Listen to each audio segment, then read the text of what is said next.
Good day, friends. It is a great honor to spend some time with you again.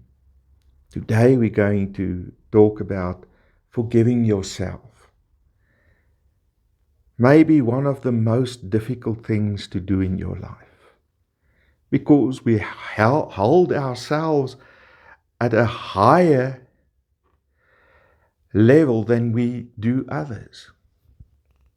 We expect more from ourselves than we do from others. Therefore, in a sense, it is much harder to forgive all the things that we do wrong, all the hurt that we bring to other people's lives. Admitting a mistake is difficult to do. I would rather be this Mr. Perfect than be one that has to admit I have done something bad or have done something that has hurt someone else. Making peace with yourself and moving on, moving forward is easier said than done. But the process of moving on is of the utmost importance. And for the process to get moving on, I need to forgive myself. When I forgive myself, it frees me up from the bitterness and anger that I fostered in my inner being. These two emotions are disruptive, not only on a psychological level, dear friends, but also physically. It impairs our well-being. Therefore, it's not a luxury to forgive yourself. It is of the utmost importance. We have some misguided ideas, assumptions, if I may, about forgiving yourself. And forgiving in general as well. Many times we think that forgiving is equal to forgetting. That's not possible or true. I cannot surgically remove that part of my memory that remembers the hurt. But I can forgive. And by forgiving, I mean move on, move past the hurt that you have caused, so that you can live freely, without bitterness, without anger or resentment. Not forgiving yourself has consequences or effects on your life. It's a misguided idea that by not forgiving yourself, there is no consequences and no effect on your life. So therefore, I don't have to forgive myself.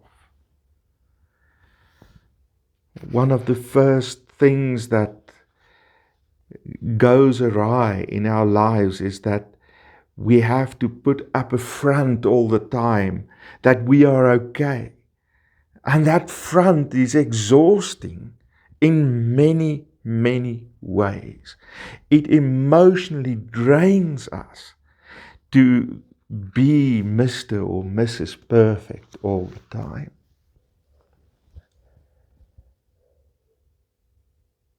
Research suggests that difficulties of not forgiving yourself is linked to things like suicide, eating disorders, and substance abuse. It is also noteworthy to take into account that self-forgiving also has a dark side. There isn't just the light side of freeing up my emotions and moving forward. there is also a dark side that I have to be aware of. While self-forgiveness relieves the unpleasant emotions of guilt and shame, it may also, on the other hand, reduce empathy for the person that I've hurt.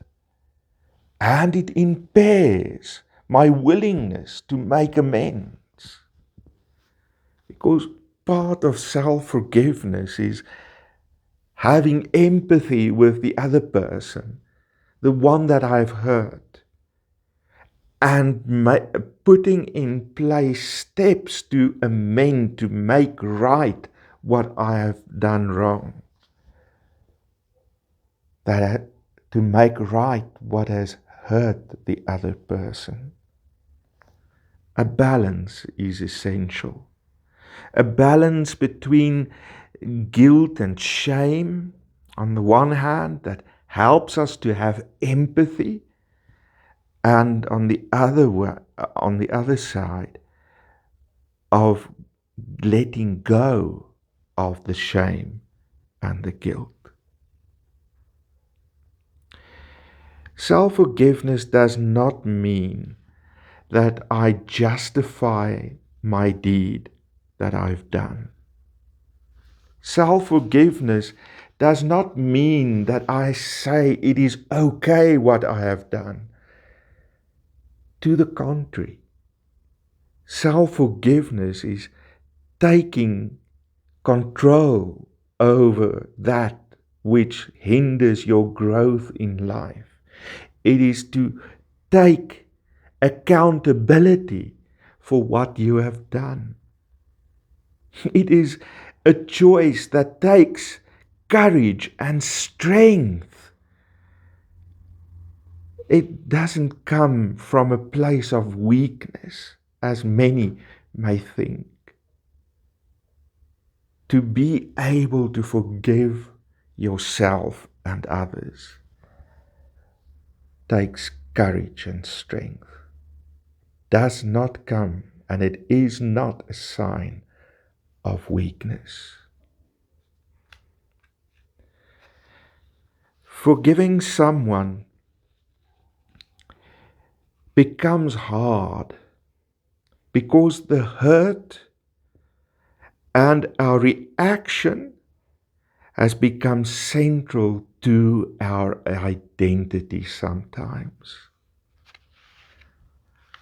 We don't want to let go because we are scared we're going to forget.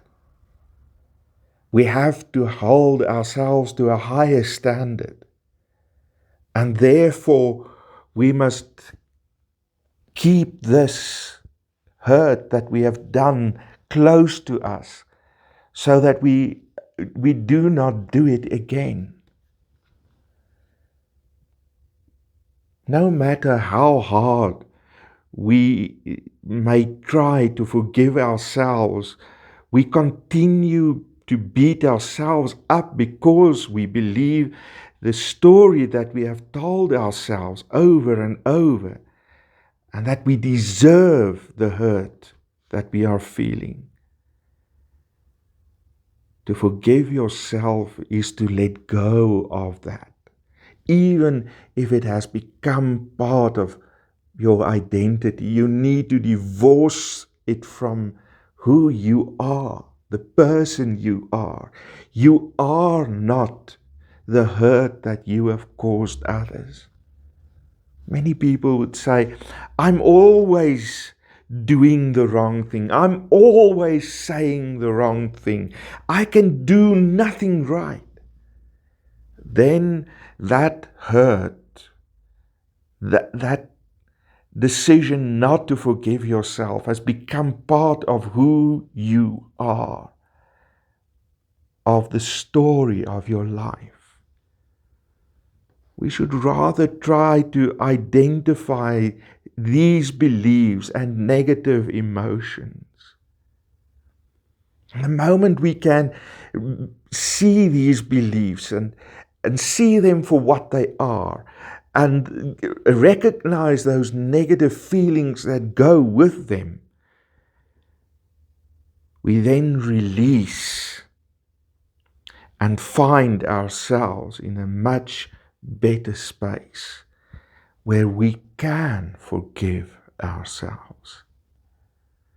Seeing ourselves as flawed can make us feel very vulnerable, and we don't like that feeling of vulnerability because we are afraid that other people may exploit that vulnerability.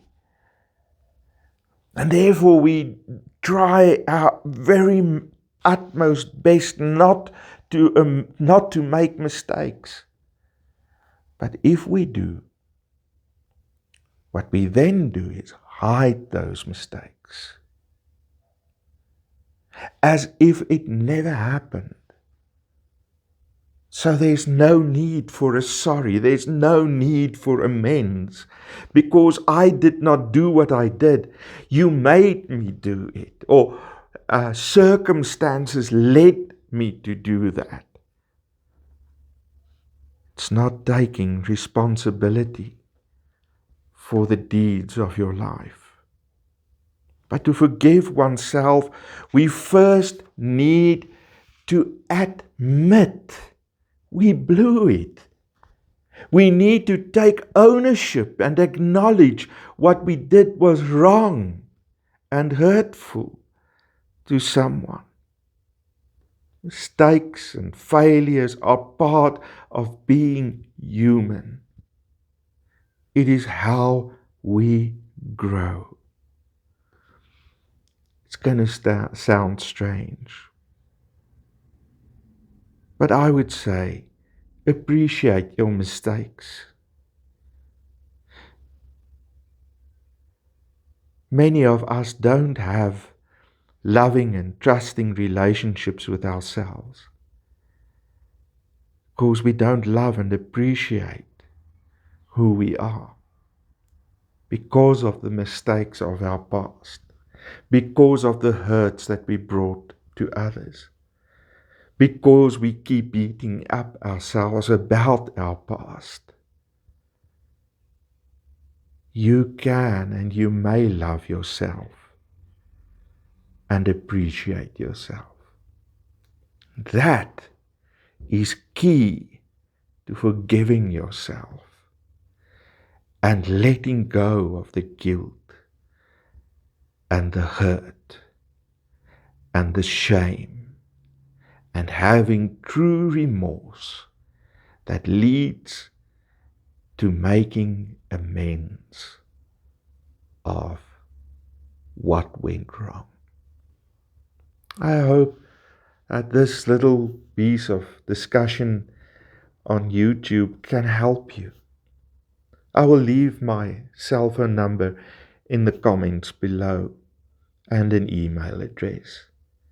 You're more than welcome to phone me, and we could have a good discussion. If you are battling with forgiving yourself, maybe we can go on a journey together to find ways of making amends, letting go and letting be. Thank you very much for your time. Have a good day. Goodbye.